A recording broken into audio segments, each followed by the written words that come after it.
Look at this scenery. So this is my breakfast view and I'm still enjoying my cup of coffee. So I just want to share a piece of paradise with you guys. Hopefully you don't find my thumbnail too clickbaiting.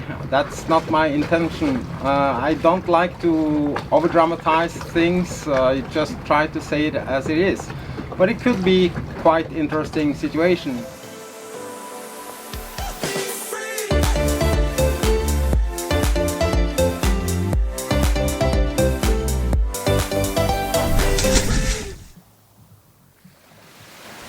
In the previous episode I showed you Paradise Beach and Sandy Island in the background.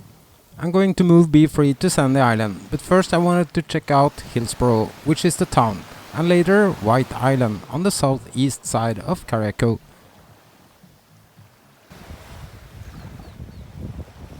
It's so many beautiful beaches around this tiny island, and even Hillsborough have pretty nice beach as well. And it's possible to anchor even outside of this town. But with northeasterly winds, it offers not the best protection against swells coming around the northern point. So I'm gonna wait until tomorrow to move out of Tyrrell Bay and see if I either anchor up outside of here or take a mooring ball outside of Sandy Island. Normally when I explore a new place, I try to get up at some of the highest point to have a nice overview and a better impression of what to expect. No worries, I'm not gonna give you a long Wikipedia guided tour. I guess this is done by so many before me.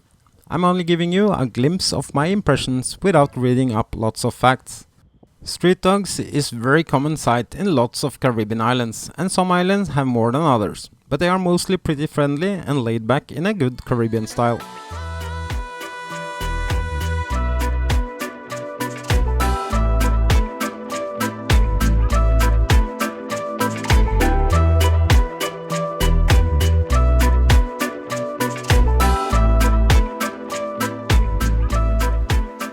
Even though it's pretty normal with colorful houses in the Caribbean, I still enjoy watching them with great fascination.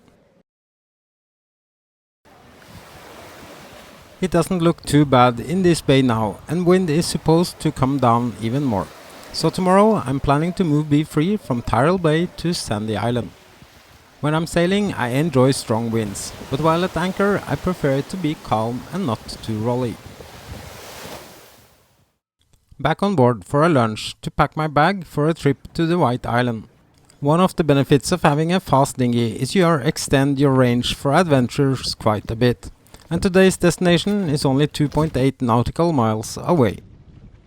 My experience is very often outside or at the Atlantic side is where you will find the most beautiful places with crystal clear water, and this goes for Carriacou as well. The challenge is that this is normally also the most exposed places for wind and waves. It might be difficult to see the actual conditions in this video, but it was unfortunately impossible to go ashore. Or to be more precise, I would be able to land my dinghy and go ashore, but with breaking waves a challenge to get out again. So I will save this for later and just enjoy the view from a distance. Taking the bus can sometimes be quite an adventure in itself, and sometimes you can get a long detour even though the driver said yes, I'm going to Paradise Beach Club. Well, he did, but he did not say when.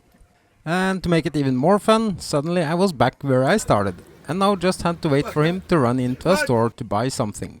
For sure, genuine Caribbean style and actually quite fun. I even got extended sightseeing for the price of a short trip, so I'm not complaining.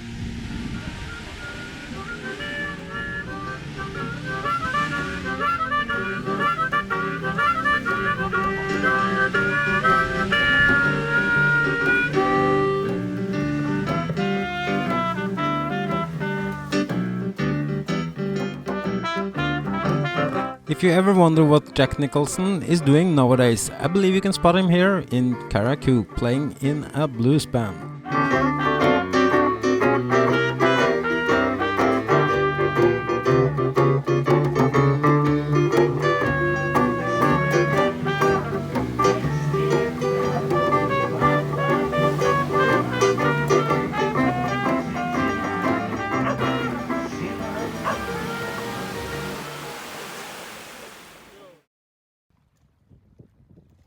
Today we are going to Sandy Island and my Swedish friends are going right away, while I'm going for a quick shopping to stock up some food. A Caribbean grocery store can sometimes be quite interesting, not only here in Carriacou. I learned the hard way to check for expiry date on everything. Going from Tyrrell Bay to Sandy Island is not more than 2.7 nautical miles, so I did not bother taking up myself. Just motoring, towing my dinghy. The beach you can see in the background is the famous Paradise Beach. I talked to Robert and Jessica, my Swedish friends, that told me it was space available for me and they would meet me to pick up a mooring. It's not that I can't do it myself, but why make it complicated when you have good friends around and can do it easy? I also took the benefit of already having a few extra experienced hands on board to take down and reorganize my sails, as this was not perfect from when I left Martinique in a hurry.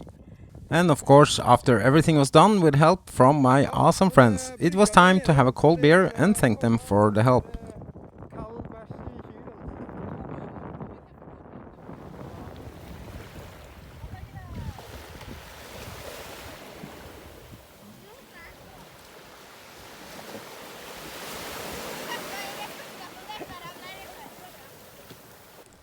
We enjoyed a really beautiful evening and sunset on this beautiful sandy island. Or should we call it the Rat Island? I was a bit surprised to see a rat here, and it even looked almost a bit used to humans, as it was not afraid at all. Han vill åt spriten. Han är törstig, vet du. Wow! Jäklar vad nära han kommer. Han vill åt spriten, Thomas. It's a saying, a black cat crossing your road is a bad sign. Now I start to believe seeing a rat on an island have the same effect towards sailors.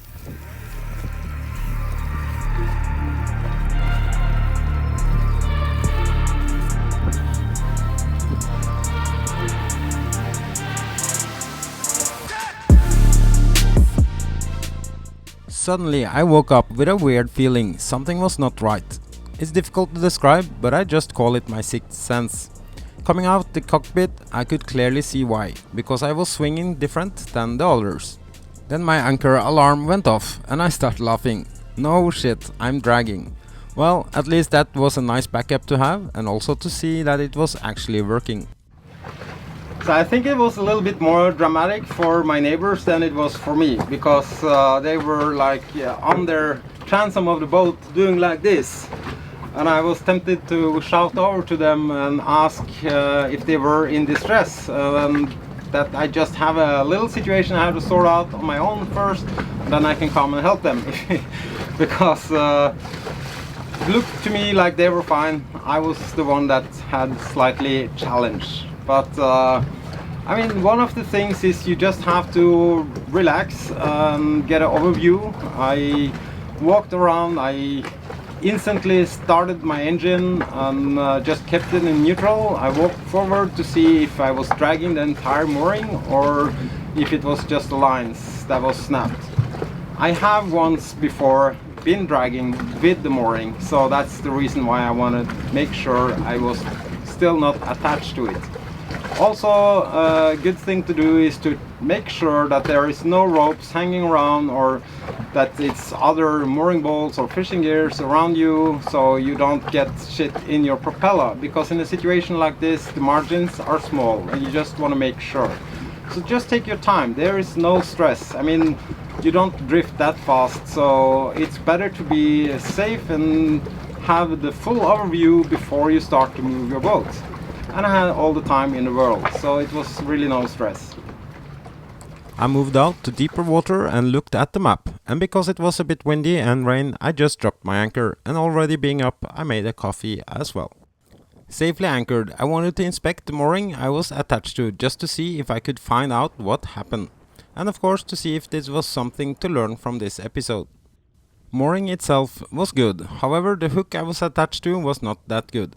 You have to remember, when you tie up to a mooring, you throw one line through just to secure your boat. So you have time to make a proper knot and extra lines.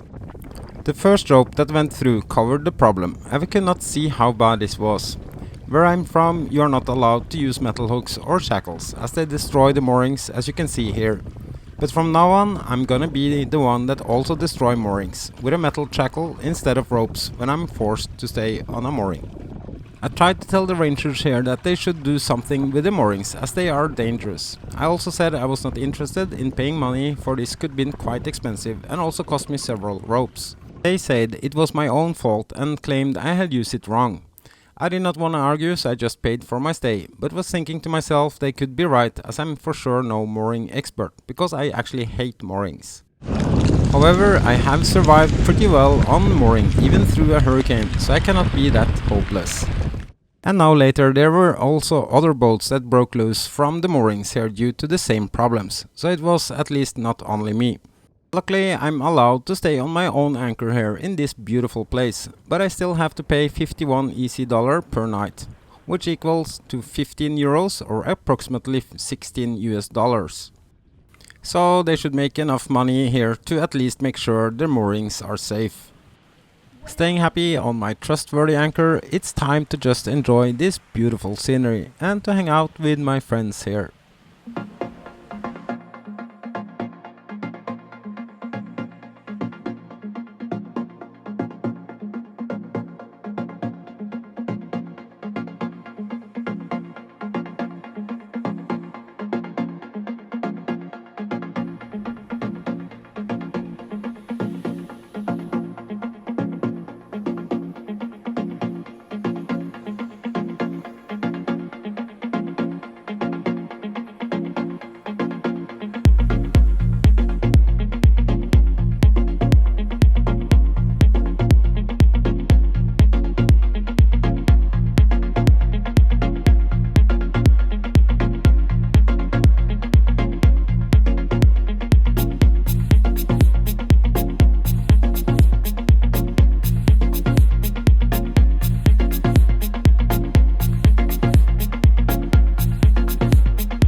Thank you so much for watching. I really hope you enjoyed this episode, and thank you for being here and subscribing to my channel. There's not much more to say than all the best, take care and stay safe. Cheers!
Singing